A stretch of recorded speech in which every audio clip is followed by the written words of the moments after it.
See, black folks know why they're here. Native peoples know why they're here and how they got here. A lot of Asian folk know, particularly if they're Chinese American, they know they got here because their ancestors were brought over to work on the railroads by the railroad barons who didn't care if thousands of them died laying track 19, 20 hours a day.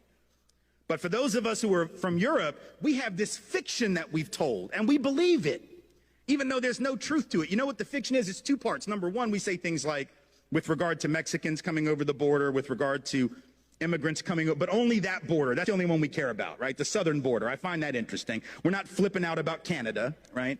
We don't have any of the Minutemen or the anti-immigrant groups sitting off the coast of Nova Scotia with a gun and a scope trying to like pick off the sneaky Canadians that are trying to sneak in here for our superior healthcare system, which after all would be a pretty stupid thing to do. But in any event, we only care about that one border, forgetting for a minute that that border was created at the end of a war that was started on false pretense by this country, after which we jacked half of their country. And you weren't taught that in school either, because our history books aren't interested in telling the truth.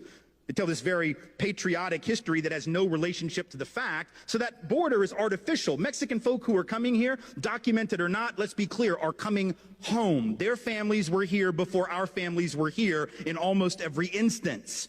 But we forget that, and then we say things like, well, I don't mind them coming. I just want them to come legally like my people did. The hell does that even mean? Come legally? There was no law to break when our people came. The fact that we didn't break a law that didn't even exist, you don't get cookies for that.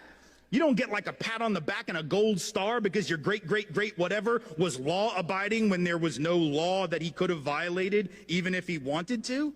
But we've told this lie that we came for these upstanding principles. So we'll say things like, well, you know, our people came for liberty and freedom, democracy. These people are just coming for stuff. They're just coming for jobs. They're just coming for health care. They're just coming for stuff. We came for high-minded principle, right? Because we believe that. What kind of third-grade version of American history is that? Right? Like when Donald Trump says, well, Mexico's not sending their best. What the hell, you think Europe sent their best?